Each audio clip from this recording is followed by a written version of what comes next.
இங்க பையங்கிற ஒரு பையனை கட்டுறாங்க. அவங்க அப்பா ஒரு ஜூ வச்சு நடத்திக்கிட்டு இருக்காரு. அதே ஜூல ரிச்சர்ட் பார்க்கருங்கிற ஒரு புலி இருக்கு. அவங்க அப்பா எப்பயுமே அதை பார்க்க விட மாட்டாரு. ஸோ இவன் திருட்டுத்தனமா போய் பார்க்கறான் அந்த புலியை. அங்கே உட்காந்துக்கிட்டு அதுக்கு சாப்பாடு வச்சுக்கிட்டு இருக்கான். ஸோ அதுவும் பக்கத்துல கொஞ்சம் கொஞ்சமா நெருங்கி வந்துகிட்டு இருக்கு. இதை பார்த்தா அவங்க அப்பா படக்க அவனை இழுத்துட்டு மிருகத்துக்கு கூட நம்ம என்னைக்குமே ஃப்ரெண்ட்லியா பழக முடியாதுன்னு சொல்லிட்டு அவன்கிட்ட காட்டுறதுக்காண்டி அவன் உட்கார்ந்த இடத்துலயே ஒரு ஆடு வைக்கிறாரு. அங்கே வந்துகிட்டு இருந்த புலி இருக்கு தெரியுமா, அது வந்து அதை அடிச்சு இழுத்துட்டு போகுது. இதை பார்த்தோன்னு தான் இவன் வந்துட்டு அங்கே போகக்கூடாதுன்னு சொல்லி நினைக்கிறான். அப்படியே வளர்ந்துடுறான். ஒரு பரதநாட்டிய கிளாஸுக்கும் போறான். அங்கேதான் ஆனந்திங்கிற ஒரு பிள்ளையும் பாக்குறான். அவளையும் லவ் பண்ண ஆரம்பிக்கிறான். அங்க இருக்கிற அவங்க ஜூக்கு அவன் கூட்டு போறான். இப்படியே அவன் வாழ்க்கை நல்லா போயிட்டு இருக்கையில அப்பதான் அவங்க அப்பா சொல்றாரு, இந்த ஜூ வந்துட்டு இந்த ஊர்ல நல்லா ஓட மாட்டேங்குது, நம்ம வேற நாட்டுல போயிட்டு இந்த ஜூவை வைப்போம், அது நல்லா ஓடுன்னு சொல்லிட்டு அங்க இருந்து நம்ம ஹீரோவையும் கூட்டு போறாங்க. அவனுக்கு மர மனசோடையே கிளம்புறான். ஆனந்தி கிட்ட போயிட்டு எல்லா விஷயத்தையும் சொல்லி அவள்கிட்ட புரிய வைக்கிறான். இவங்க இங்கிட்டு போயிட்டு இருக்கையில நல்ல புயலா இருக்கு. இவன் என்னடா வெளியே வந்து பார்த்தாக்கா அப்படியே அலெல்லாம் அடைச்சுக்கிட்டு இருக்கு. அப்பன்னு பார்த்துட்டு அங்கே ஒரு லைஃப் போட் இருக்கும். அதுல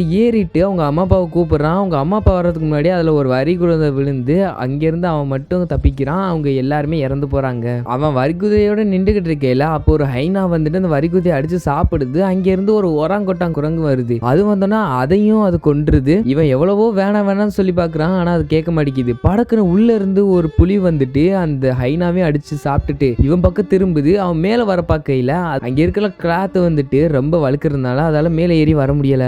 அந்த ஹைனாவையும் புலி அடிச்சு திங்குது. ஸோ அங்கேருந்து பார்த்துட்டு இவன் அங்கேருந்து தப்பிக்க பார்க்குறான். ஆனால் புலி வந்துட்டு இவனை விடுற மாதிரியே தெரியல. இவன் பின்னாடியே துரத்தி வந்துகிட்டு இருக்கு. அவன் அந்த மேட்டு மேலே அதால ஏற முடியல. ஸோ அந்த கேப்பை பயன்படுத்தி இவன் கீழே குதிச்சு இவன் செஞ்ச போட்டில் சேஃபாக போய் உட்காந்துக்கிறான். புலிக்கு ஹைனாவும் ஜிராஃபும் சாப்பாடுக்கு இருக்கு. ஆனால் இவனுக்கு சாப்பாடுக்கு எதுவுமே இல்லை. ஸோ அப்படியே திரும்ப போட்டுக்கு வந்து பார்க்குறான். உள்ள பிஸ்கட்டும் கொஞ்சம் ஜூஸ் இருக்கு. ஸோ அதை எடுத்து குடிக்க ஆரம்பிக்கிறான். பார்த்துக்கிட்டு இருப்பானா அப்பன்னு பார்த்துட்டு அந்த புலி திரும்ப இவனை கடிக்க வருது. இந்த பக்கமும் வந்துருது. அப்போ என்ன பண்ணுறான், இவன் மேலே ஒரு எலி ஏறும். ஸோ அந்த எலியை தூக்கி அந்த புலி மேல போட்டுட்டு இவன் அங்கிட்டு இருந்து தப்பிக்கிறான். அங்கே மழை பெய்யுது. ஸோ அந்த தண்ணியும் பிடிச்சி வச்சுக்கிட்டு அதையும் அப்பப்போ குடிக்கிறான். அப்படியே அந்த புலிக்கும் கொஞ்சம் தண்ணி கொடுக்குறான். அப்போ மீன் பிடிக்க எவ்வளோதான் ட்ரை பண்ணுறான். ஏன்னா சாப்பாடுக்கு எதுவுமே இல்லை, மழை புயல்னு அடிச்சுக்கிட்டு இருக்கா. ஸோ சாப்பாடுக்கு எதுவுமே இல்லைன்னு சொல்லிட்டு மீன் பிடிக்கலான்னு பார்க்கையில மீன் எதுவும் சிக்க மாட்டேங்குது. அப்போ புலி அந்த மீனெல்லாம் பார்த்துக்கிட்டு இருக்குமா, படக்குன்னு தண்ணிக்குள்ள குதிச்சிருது. அதை ட்ரை பண்ணிக்கிட்டு இருக்கும் மீன் பிடிக்க. ஆனால் அது முடியாது. இதை பார்த்தா நம்ம ஹீரோ சிரிச்சுக்கிட்டு இருப்பான். அப்படின்னு பார்த்துட்டு இவனை நோக்கி அந்த புலி வருமா, இவன் விறுவிறுன்னு சொல்லிட்டு போட்ல ஏறி உட்காந்துக்குவான். அதனால போட்ல ஏற முடியாது.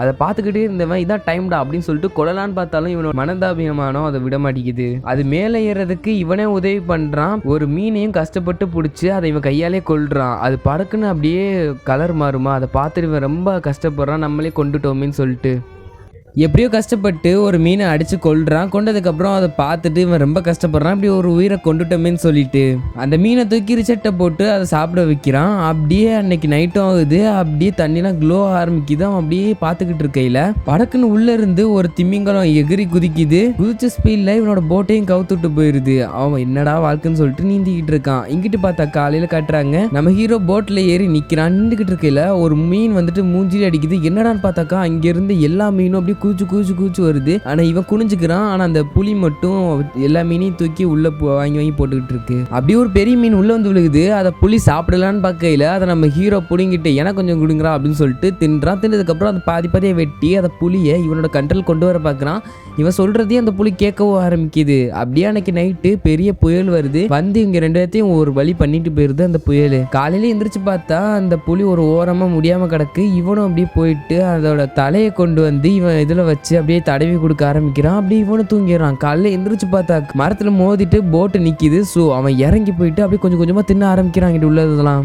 நம்ம ஹீரோவும் அங்கேருந்து ஐலாண்டை பார்த்துட்டு அந்த ஐலாண்டை நோக்கி நடக்க ஆரம்பிக்கிறான். ரொம்ப நாள் கழிச்சு தரையை மிதிக்கிறான். ஸோ ரொம்ப சந்தோஷமா போனால் இங்கே ஒரே மாதிரி நிறைய மிருகங்கள்லாம் இருக்கு. அதுக்கு எட்டி பார்க்குது. நம்ம ரிச்சர்ட் இருக்குல்ல, அது போயிட்டு எல்லாத்தையும் சாப்பிடவும் ஆரம்பிக்குது அங்கே இருக்கிற மிருகங்களை. இங்கிட்டு பார்த்தாக்கா ஒரு குட்டை மாதிரி இருக்கு. அதுக்குள்ள இவன் குதிச்சு நல்லா சந்தோஷமா விளையாடுறான். விளையாண்டதுக்கு அப்புறம் நைட்டு நேரத்தில் அது க்ளோ ஆகி அது அப்படியே பாய்சன் தண்ணியாக மாறுது. ஸோ அதை பார்த்துட்டு இவன் பயப்படுற நேரம் பார்த்துட்டு ஒரு செடி மாதிரி இருக்கு. அதை திறந்து பார்த்தா உள்ள மனுஷனோட பல்லு இருக்கு. ஸோ அடுத்த நாள் காலையிலேயே அவன் அங்கேருந்து கிளம்பி எல்லாத்தையும் சாப்பாடுலாம் என்னென்ன இருக்குமோ எல்லாத்தையும் எடுத்து வச்சுட்டு அங்கிருந்து கிளம்ப பார்க்குறான். அங்கே இருக்கிற அந்த ரிச்சர்ட்டையும் கூப்பிட்றான். அதுவும் வந்து வண்டியில் ஏறிக்குது. ஸோ இவங்க ரெண்டு பேரும் சேர்ந்து கிளம்ப ஆரம்பிக்கிறாங்க. அப்படியே போயிட்டு இருக்கையில மனுஷங்க வாழ்ற ஐலாண்டையும் பார்க்குறாங்க. நம்ம ஹீரோ இறங்கி வண்டியை அப்படியே கொண்டு வந்து கரையில் நிப்பாட்டினோடனே இவன் விழுந்துடுறான். முடியவே இல்லை நல்லா சுத்தமா. அப்போ அந்த புலி இவனை திரும்பி பார்க்கணும்னு நினைக்கிறான். ஆனால் அது திரும்பி பார்க்காம அப்படியே போயிருது. இவன் ரொம்ப ஆவலா பார்க்குறான். ஆனால் அது திரும்பி பார்க்கவே இல்லையா. ஸோ அவன் விழுந்துடுறான். அப்படியே அங்கே இருக்கிற மக்கள்லாம் இவனை கொண்டு போய் அப்படியே ஹாஸ்பிட்டலில் சேர்த்து அவனை பொழைக்கவும் வச்சிடறாங்க.